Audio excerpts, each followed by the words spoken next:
Today I'm going to share plans for a super dope raised bed planter that's perfect for flowers, herbs, or any other planting. Let's do this.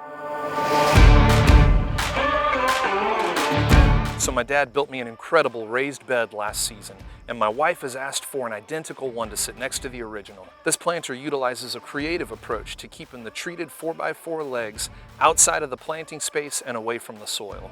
This will increase the longevity of the wood and keep the chemicals in the treated lumber away from the plants. The plans also include two novel approaches to repurposing materials and limiting our waste, which you'll see towards the end of the video, so stick around.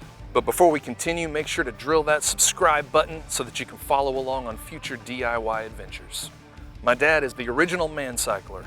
His shop has every tool you could ever need and most of the materials you'd be looking for any project. He had everything we needed for this raised bed planter. As a matter of fact, we're using upcycled 4x4 posts for legs and lumber from a cedar tree that he cut and milled himself. When all is said and done, the total cost for this project, including sales tax, was approximately $0. All right, to build our raised bed, we're going to need the following tools and materials. All right, here's the cut list. 4 32-inch 4x4s for legs, 2 62-inch 1x10s, and 2 62-inch 4x4s, 2 31-inch 1x10s, and 2 31-inch 2x4s. We start with the legs and cut our repurposed 4x4s at 32 inches. We cut an optional inset into the top 12 inches of the 4x4s on two adjacent sides in order to allow the 4x4s to better bear the load of the sidewalls and the soil. The insets are not an essential step if you'd like to use a simpler version of these plans. We use a radial arm saw and a bandsaw to cut the insets, which end up being not too tricky if you have the right tools. Here's a view of all 4 legs from above after cutting the insets.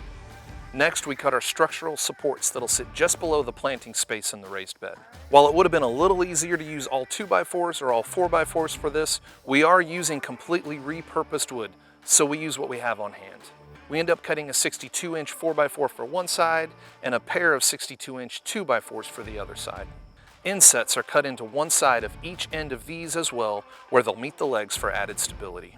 We then cut 2 31-inch 2x4s for the frame on the short sides. Again, insets are cut into these to offer a tighter fit, but none of these insets are essential if you'd like to build a simpler version. Clamping the legs and frame together brings a clearer picture into view of what we're doing. We take the time to set everything into position and ensure things are square.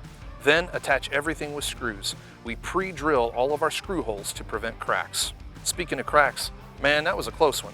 I'm totally taking a mental note to pull my shirt down and my pants up next time I video from behind. Say no to crack, kids. With the frame built, we start adding the cedar sidewalls. Again, we pre-drill all screw holes to avoid, well, you know. As we screw these into place, we can start to see the advantage of setting the posts in this fashion. Notice that the treated 4x4 legs will not come into contact with the soil in the planting space.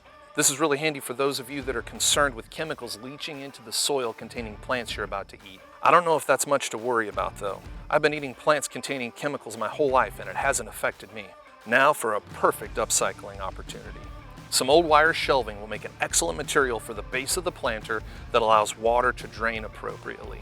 I'll just add some permeable landscape fabric before adding soil and we should be all set. The shelving's a little long for what we're doing, so we use a grinder to cut it to size. Yep, I was a little too close while filming, and yes, those little orange sparks feel super hot when they touch your arms and face. The shelving isn't quite wide enough for our planter, so we add an additional scrap 2x4 on each side of the frame below. Now she's good to go.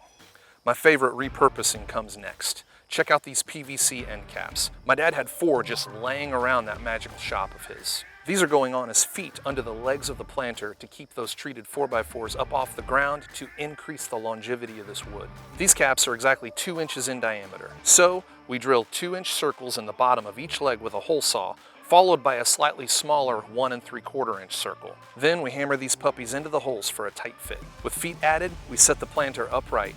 I cut a piece of landscape fabric and staple it into position. This will keep the soil from just falling through the wire shelving below. After filling it with some good soil, we're ready to plant it out. There you go, a new raised bed planter out of repurposed materials. See you next time.